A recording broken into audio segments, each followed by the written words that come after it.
எதிர்க்கட்சி தலைவர் பழனிசாமி அவர்கள் தமிழ்நாட்டோட உரிமைகளுக்காக குரல் கொடுத்திருக்கணும். ஆனா கோரிக்கையாக கூட இதையெல்லாம் கேட்க துணிச்சல் இல்லாத துரோகியா அவர் மாறிட்டார். ஆனா நாம் பழனிசாமி மாதிரி பயந்தாங்குழி இல்லை, ஆட்சிகள்ல பதவிகள்ல உயிரே போனாலும் எதை பற்றி நாங்கள் கவலைப்பட மாட்டோம். என்ன வழக்கு போடு, நாங்கள் பார்க்காத மிசாவா, நாங்கள் பார்க்காத தடாவா? அதனால உங்களுடைய இந்த சிபிஐ, இடி, ஐடி என எந்த சித்து விளையாட்டுக்கு நாங்கள் அஞ்ச மாட்டோம். அதுக்கு வேற ஆளை பாருங்க, என்னானாலும் சரி நாங்க எழுந்து நிற்போம், ஒரு கை பார்ப்போம். அது மட்டுமல்ல, நீங்க முக்கியமா சொல்ல வேண்டியது தமிழ்நாடு அணியா டெல்லி அணியா? இந்த அளவுக்கு நம்மை போல பூத் லெவல்ல நிர்வாகிகள், இளைஞர்கள், மகளிர் என இப்படி தேர்தலுக்கு ஆயத்தமாகிற ஒரு கட்சியை இந்தியாவிலே காட்டுங்க, பார்க்கிறேன். நம்ம ஏக்கத்தை தொட்டு பார்க்கணும்னு சீண்டி பார்க்கணும்னு நினைச்சால தமிழ்நாடே திருப்பி பதிலடி கொடுக்கும் என்ற பயம் எதிரிகளை அஞ்சி நடுங்க வைக்குது. திமுக மாதிரி ஒரு அமைப்பு ரீதியா வலுவான ஒரு அரசியல் கட்சியை யாராலும் காட்ட முடியாது. இப்போ நாம காமிக்கிறது எல்லாமே சும்மா ட்ரெய்லர் தான். திருச்சியில மெயின் பிக்சர் காமிக்க தயாராகிட்டு இருக்கிறோம். இப்போது புதிய அறிமுகம் ஆச்சி ஹோட்டல் சாம்பார் 50 கிராம் ரூபாய் 20 மட்டுமே.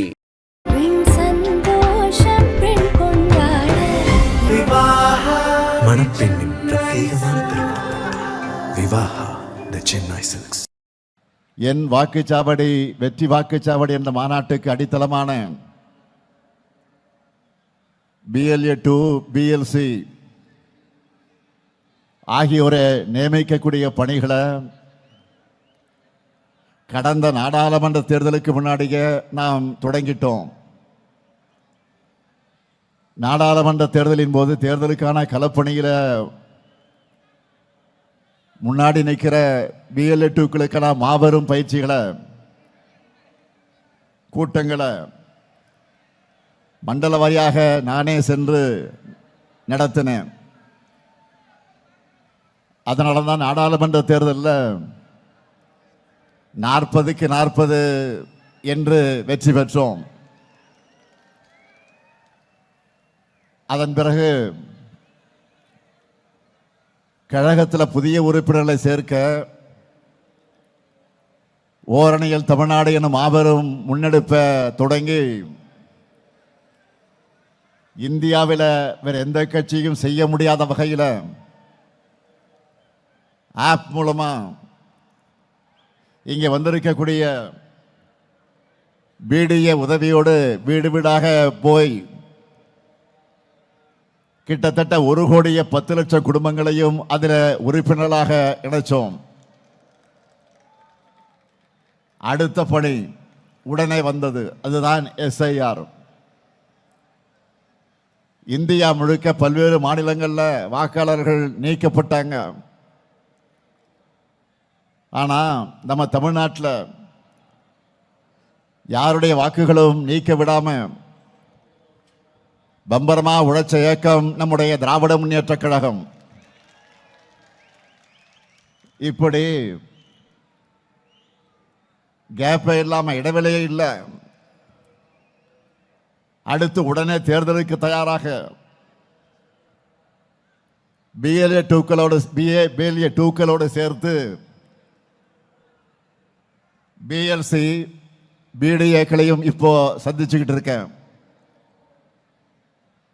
இப்போ இருக்கிற வாக்குச்சாவடிகள் அடிப்படையில் உங்களை போன்ற BAக்களோட மொத்த எண்ணிக்கை 75,032 பேர்.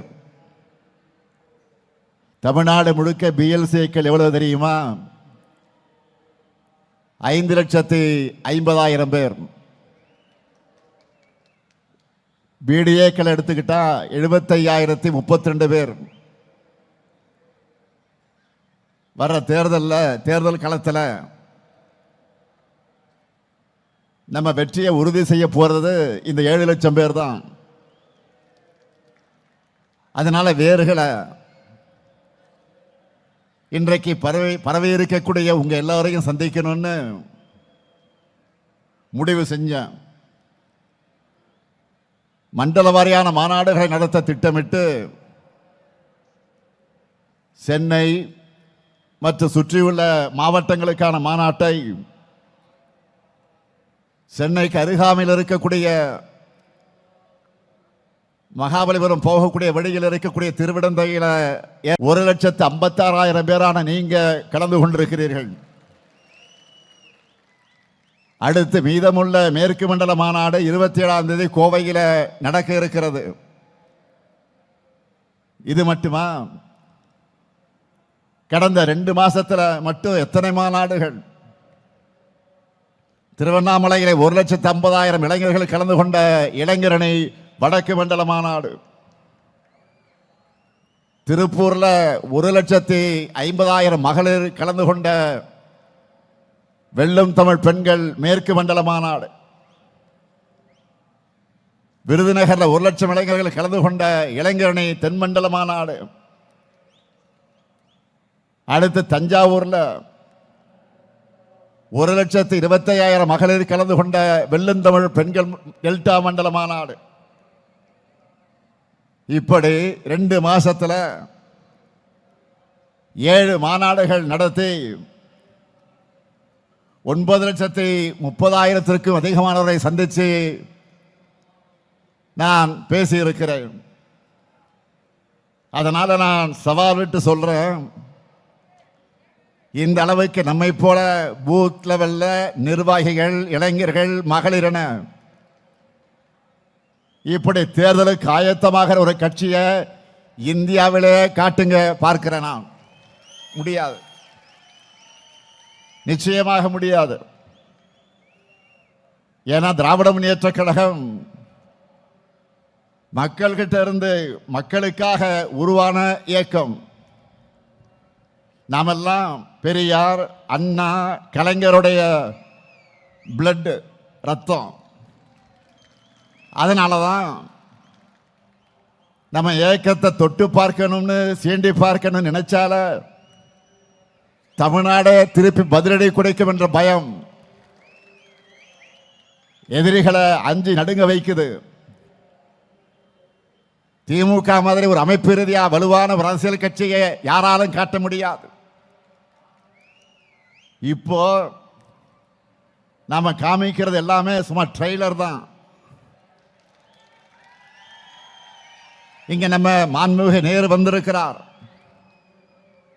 திருச்சியில மெயின் பிக்சர் காமிக்க தயாராகிட்டு இருக்கிறோம். குறிச்சு வச்சுக்கோங்க, மார்ச் 9ஆம் நாள் திமுக நிர்வாகி எல்லாரும் திருச்சியில திரள போறோம். எவ்வளவு பேர்? 10 லட்சம் பேர் கூடுகிற மாநாட்டை தமிழ்நாடே பார்க்க போகுது. மொத்தமா கணக்கு பண்ணி பார்த்தா கடந்த டிசம்பர் மாதம் திருவண்ணாமலையில் தொடங்கி அடுத்த மாசம் திருச்சி வரைக்கும் 3 மாசத்துல கிட்டத்தட்ட 20 - 20 லட்சம் பேரை நான் சந்திக்க போறேன். அதனாலதான் சொல்றேன், நம்ம ரெக்கார்ட் பண்ணா அதை யாராலும் பிரேக் பண்ண முடியாத ரெக்கார்டா இருக்கணும். இப்படி பெரிய பெரிய மாநாடுகள் மட்டுமல்ல, ஒவ்வொரு நாளும் காலை மாலை என எத்தனை நிகழ்ச்சிகளை கலந்து கொள்கிறேன் என்பதை நீங்க தொலைக்காட்சிகளில், பத்திரிகைகளில் பார்த்திருப்பீங்க. என்னுடைய நிகழ்ச்சிகள் ஒரு பக்கம்னா, கழக நிர்வாகிகள் உங்களுடைய நிகழ்ச்சிகள், நீங்க நடத்துகிற நிகழ்ச்சிகள் மறுபக்கம். இப்படி எந்த பக்கம் திரும்பினாலும் கருப்பு சிவப்பு தான் தெரியுது. கழக கொள்கைகள் எல்லா இடத்திலும் எதிரொலிக்குது. திராவிட மாடல் சாதனைகள் தான் தொடர்ந்து உரக்க கேட்குது. இதுதான் இன்றைக்கு இருக்கக்கூடிய கள நிலவரம்.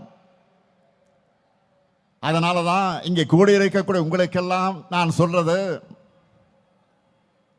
இந்த தெற்கு சீமையில மொத்த இருக்கக்கூடிய தொகுதிகளையும் கழக கூட்டணி தான் வெற்றி பெறணும். அதை நீங்க தட்டி தூக்கணும். என்ன, ரெடியா? செஞ்சிருவீங்களா? 2019 இருந்து எல்லா தேர்தல்களிலையும் நம்ம கூட்டணிக்கு வெற்றி மேல் வெற்றி தான். 2024 நாடாளுமன்ற தேர்தலில் இந்தியாவிலே வேற எந்த மாநிலத்திலும் இல்லாத வகையில் முழுமையான வெற்றியை மக்கள் நமக்கு வழங்கினாங்க. அப்ப இருந்ததை விட அதிகமான திட்டங்களை இப்போ நிறைவேற்றி கொடுத்து கொண்டிருக்கிறோம். இன்னும் சொன்னா மக்கள் கேட்டதையும் செஞ்சு கொடுத்திருக்கிறோம். மக்கள் எதிர்பார்க்காத சர்ப்ரைஸான திட்டங்களையும் கொடுத்து இன்ப அதிர்ச்சிக்கு உள்ளாக்கி இருக்கிறோம். அனைத்து தரப்புகளின் கோரிக்கைகளையும் தீர்த்து வச்சிருக்கிறோம். அதனால இந்த முறை மிகப்பெரிய வெற்றியை உங்க மூலமா நான் எதிர்பார்க்கிறேன். மக்களின் மகிழ்ச்சியையும் உடன்பிறப்புக்கான உங்களுடைய உழைப்பையும் நம்பித்தான் இதை சொல்லுகிறேன். நீங்கள் இருக்கும்போது எனக்கு எதை பற்றியும் கவலை இல்லை. தனிப்பெரும்பான்மையான தனித்துவமான ஆட்சி அமைப்போம் என்பதில் யாருக்கு எந்த சந்தேகமும் இல்லை. அனைத்து பகுதிகளையும் அனைத்து தொகுதிகளையும் வென்றோம் என்ற செய்திதான் மிக மிக முக்கியம். அதைத்தான் நான் எதிர்பார்க்கிறேன். அதற்காகத்தான் இந்த கூட்டங்கள், இந்த மாநாடுகள். நாம எல்லாருக்கும் முன்னாடியே எல்லாத்தையும் பக்காவா பிளான் பண்ணி வச்சிருக்கிறோம். இங்க வந்திருக்கக்கூடிய உங்களுடைய ஒவ்வொரு பூத்துக்கும் எவ்வளவு டார்கெட்?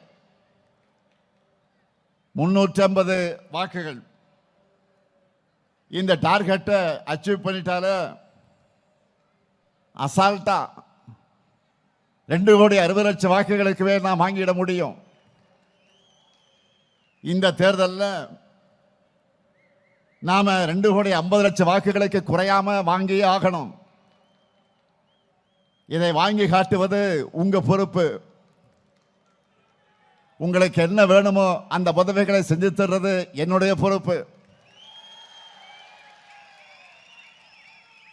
2,50,00,000 பெரிய நம்பரை யாரை யோசிச்சு ஷாக் ஆகாதீங்க. இங்க வந்திருக்கக்கூடிய ஒவ்வொருத்தரும் ஆளுக்கு 40 அல்லது 50 வாக்குகளுக்கு பொறுப்பேற்றுக் கொள்ளுங்க. நீங்க ஒவ்வொருத்தரும் உங்களுக்கு செட் பண்ணி இருக்கக்கூடிய டார்கெட்டை அச்சீவ் பண்ணிட்டாலே போதும். நான் சொன்ன நம்பர் வந்துடும். 200 தொகுதிகள் லட்சியம். 200 தொகுதிகளுக்கு கூடுதலாக வெற்றி பெறுவதுதான் நம்முடைய லட்சியம். அடுத்த 2 மாசம் உங்களுக்கும் சரி எனக்கும் சரி நோ ரெஸ்ட். ஒவ்வொரு வாக்காளரையும் நீங்க எல்லாரும் குறைஞ்சது 5 முறையாவது நேரில் சந்திக்கணும். இதை ஏன் சொல்றேன் தெரியுமா? என்னதான் வாட்ஸ்அப், இன்ஸ்டாகிராம் இப்படி புது புது ஊடகங்கள் வந்தாலும் ஒருத்தருடைய வீட்டு படியேறி போய்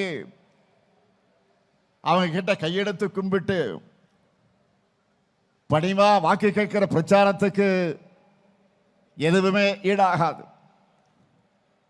ஆன்லைன் செயல்பாடுகள் முக்கியம்தான், நான் மறுக்கல. ஆனா களத்தில் நீங்க வேலை செஞ்சாதான் அதுக்கு மதிப்பு இருக்கும். நான் அதனாலதான் திரும்ப திரும்ப அழுத்தி அழுத்தி சொல்றேன். பரம்பரையா திமுகவுக்கு வாக்களிக்கிற குடும்பமாக இருந்தாலும் சரி, இதுவரை நமக்கு வாக்களிக்காத குடும்பமாக இருந்தாலும் சரி, பிரச்சாரத்தின் கடைசி நிமிடம் வரை மக்களை நாம மீட் பண்ணிக்கிட்டே இருக்கணும். சாதனைகளை சொல்லி, வாக்குறுதிகளை சொல்லி வாக்கு கேட்டுக்கொண்டே இருக்கணும். இதை நீங்க ரிப்பீட் மோடில் செய்யணும். அப்போதான் நம்முடைய வெற்றியும் ரிப்பீட் ஆகும். தேர்தல் அன்றைக்கு பூத்துக்கு வந்து வாக்காளர்கள் நமக்கு வாக்களிக்கிற வர ஓய்வே இருக்கக்கூடாது. பணிவா, கனிவா, மரியாதையா, நட்பா அணுகணும். ஏனென்றால் என்றைக்குமே மக்கள் தான் எஜமானர்கள். நாம் அவர்களுடைய சேவகர்கள். மக்களை சந்திச்சு அவங்க குறைகளை கேட்டு அவங்களுடைய இன்ப துன்பங்களில் கூடவே நிற்கிறதுனால தான் தேர்தல் அவங்களும் நம்ம கூட நிற்கிறாங்க. 75 ஆண்டு காலமாக திமுக வலிமையாக இருப்பதற்கு என்ன ரகசியம்? இதுதான். மக்களின் வாக்குகளை பெறுவதோடு உங்களுடைய கடமை முடிஞ்சிடுமா? இல்லை. வாக்கு பதிவு முடிஞ்சு மிஷினில் சீல் வச்சு வண்டியில ஏத்துற வர நீங்க கவனமா இருக்கணும். கடைசி வாக்கு எண்ணி முடிக்கப்படும் வர கவனமா இருக்கணும். தேர்தல் தேதியை அவங்க எப்ப வேணும்னாலும் அறிவிக்கட்டும். நம்மை பொறுத்தவரை எப்பவோ பரப்புரையை தொடங்கிட்டோம். நேற்று கூட வெல்லும் தமிழ் பெண்கள் பரப்புரைக்காக நம்முடைய மாவட்ட கழகத்தினுடைய செயலாளர்கள் பொறுப்பாளர்கள் கூட்டத்தை நடத்தின வீடியோ கான்பரன்ஸ் மூலமாக. அதில் ஸ்டாலின் மகளிர் படை மூலமா நம்ம அரசோட சாதனை திட்டங்களை ஒவ்வொரு வீட்டுக்கு கொண்டு போய் சேர்க்க சொல்லி இருக்கிறேன். குறிப்பா தேர்தலை காரணமாக வச்சு மகளிர் உரிமை தொகையை முடக்க நினைச்சு சதிய நாம முறியடிச்சு 5,000 ரூபாய் வழங்கி இருக்கிறது. அடுத்து அமையப்போகிற நம்முடைய திராவிட மாடல் 2.0 ஆட்சியில் மகளிர் உரிமை தொகையை 2,000 ரூபாயாக உயர்த்தி வழங்கி இருப்பது பற்றி இந்த ஸ்டாலின் மகளிர் படை ஒவ்வொரு வீட்டிலையும் விளக்கமாக எடுத்து சொல்வாங்க. நல்லா புரிஞ்சுக்குங்க. நம்முடைய திராவிட மாடல் ஆட்சியில தான் பெண்கள், குழந்தைகள், மாற்றுத்திறனாளிகள், திருநர்கள், உழவர்கள், உழைப்பாளர்கள், நெசவாளர்கள்னு சமூகத்தில் இருக்கிற அனைத்து தரப்பினரையும் கவனத்தில் எடுத்துக்கொண்டு திட்டங்களை தீட்டி அதையெல்லாம் சிறப்பாக செயல்படுத்திக் கொண்டிருக்கிறோம். அதனால்தான் தமிழ்நாடும் வரலாறு காணாத வளர்ச்சியும் பெறுது. இந்த எல்லாருக்குமான வளர்ச்சி நம்ம எதிரிகளுடைய கண்களை உறுத்துது. எனவே ஒவ்வொரு வீட்டுக்கும் சென்று சேர வேண்டிய செய்தி என்னவென்றால், நம்மோட திராவிட மாடல் அரசு இந்த ஆட்சி தொடர்ந்தால்தான் மகளிர் உரிமை தொகை போன்ற சமூக வளர்ச்சிக்கான நலத்திட்டங்கள் தொடரும். இந்த நேரத்தில் இன்னொரு சுவாரஸ்யமான விஷயத்தை உங்ககிட்ட பகிர்ந்துக்கணும்னு நான் விரும்புகிறேன். அண்மையில் நம்ம அட்வான்ஸாக வழங்கின 5,000 ரூபாய் உரிமை தொகையை பல ஊடகங்களும் நம்மோட சர்ஜிக்கல் ஸ்ட்ரைக்குன்னு சொன்னாங்க. அந்த அளவுக்கு எதிரிகள் கணிக்க முடியாதபடி நம்மோட மூவ் இருந்துச்சு. அதே சமயம் அன்றைக்கு இன்னொரு விஷயமும் செய்திகளில் இடம் பிடிச்சது. காலையில் நாம ஸ்வீட் சர்ப்ரைஸ் கொடுத்ததில் மக்கள் மகிழ்ச்சியாக இருந்தாலும், அடுத்து அவங்க உடனே போனது வங்கிகள் இருந்து பணத்தை எடுக்கத்தான். அதுக்கு என்ன காரணம் தெரியுமா? ஒன்றிய அரசு மேல இருக்கக்கூடிய பயம். எங்க அந்த 5,000 ரூபாய் ஒன்றிய அரசு எடுத்துக்குவாங்களோன்னு பயந்த மக்கள் அந்த தொகையை உடனடியா வித்ட்ரா பண்ண போயிட்டாங்க. இதுதான் மக்கள் நம்ம மேல வச்சிருக்கக்கூடிய நம்பிக்கைக்கும் ஒன்றிய அரசு மேல வச்சிருக்கக்கூடிய நம்பிக்கைக்கும் வித்தியாசம். மக்களுக்காக கொடுத்தா அது திமுக அரசு, மக்கள் கிட்ட இருந்து எடுத்துக்கிட்டா அது ஒன்றிய பாஜக அரசு. அதை புரிஞ்சுக்குங்க. மக்கள் கிட்ட இதைத்தான் நீங்க எடுத்து சொல்லணும். அண்மையில் மாண்புமிகு பிரதமர் மோடி அவர்கள் பேசின பழைய வீடியோ ஒன்று மறுபடியும் வைரலாச்சு, பார்த்துருப்பீங்க. அதில் என்ன சொல்லியிருந்தார்? இலவச பேருந்து பயண திட்டத்தால் மெட்ரோ ரயில்களில் பயணிகளோட எண்ணிக்கை குறைகிறதா சொல்லியிருக்கிறார். தமிழ்நாட்டில் நம்ம திராவிட மாடல் ஆட்சி அமைஞ்ச நாளில் இருந்து பெண்கள் விடியல் பயணம் திட்டத்தில் இலவசமாக பயணிக்கிறாங்க. இது வரைக்கும் 900 கோடி பயணங்கள் மேற்கொண்டிருக்காங்க. இதனால ஒவ்வொரு குடும்பமும் சுமார் மாதம் 800 ரூபாய் சேமிக்கிறாங்க. இதெல்லாம் ஏன் சார் உங்களுக்கு வலிக்குது? மார்ச் 1ஆம் நாள் இதே மதுரைக்கு பிரதமர் வரப்போகிறார். அவர்கிட்ட மதுரை மக்கள் என்ன கேட்கணும்னா, இவ்வளவு அக்கறையோடு மெட்ரோ ரயிலுக்கு பேசுறவர் ஏன் இந்த மதுரைக்கு மெட்ரோ ரயில் திட்டத்தை கொடுக்கலன்னு கேட்கணும். கேட்பீங்களா? கோவை மெட்ரோ எங்கன்னு கேட்கணும். ஏன் தமிழ்நாட்டுக்கு எந்த சிறப்பு திட்டங்களையும் கொடுக்கலன்னு கேட்கணும். கீழடி அறிக்கையை ஏன் வெளியிட மாட்டீங்க அப்படின்னு கேட்கணும். எய்ம்ஸ் இன்னமும் வரலன்னு கேட்கணும். நீட் தேர்விலிருந்து ஏன் விலக்கு தர மறுக்கிறீங்கன்னு கேட்கணும். மும்மொழி கொள்கையை ஏத்துக்கணும்னு கல்வியில் சிறந்த தமிழ்நாட்டை வஞ்சிக்க எங்களுக்கான கல்வி நிதியை முடக்கிறது நியாயமானு கேட்கணும். மாண்புமிகு பிரதமர் அவர்களே, இன்னும் நிறைய இருக்கு. அதையெல்லாம் மக்கள் கேட்க காத்திருக்காங்க. நியாயமா? எதிர்க்கட்சி தலைவர் பழனிசாமி அவர்கள் தமிழ்நாட்டோட உரிமைகளுக்காக குரல் கொடுத்திருக்கணும். ஆனா கோரிக்கையா கூட இதையெல்லாம் கேட்க துணிச்சல் இல்லாத துரோகியா அவர் மாறிட்டார். ஆனா நாம் பழனிசாமி மாதிரி பயந்தாங்கொழி இல்லை.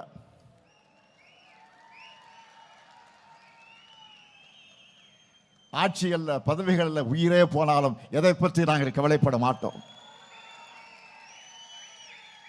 என்ன வழக்கு போடு, நாங்கள் பார்க்காத மிசாவா, நாங்கள் பார்க்காத தடாவா? இன்னைக்கு இந்திய அளவில் இருக்கக்கூடிய எதிர்கட்சிகள்லயே திமுக மேலதான் பாஜக அரசு அதிகமான ரைடுகள் நடத்துறாங்க. நம்ம அமைச்சர்களுக்குத்தான் அதிக அளவில் அழுத்தம் கொடுக்கிறாங்க. ஆட்சிக்கு நெருக்கடி ஏற்படுத்தலாம்னு பார்க்கிறாங்க. எமர்ஜென்சியை பார்த்த இயக்க திமுக. அதனால உங்களுடைய இந்த சிபிஐ, இடி, ஐடி என எந்த சித்து விளையாட்டுக்கு நாங்கள் அஞ்ச மாட்டோம். அதுக்கு வேற ஆளை பாருங்க. என்னானாலும் சரி, நாங்கள் எழுந்து நிற்போம், ஒரு கை பார்ப்போம்.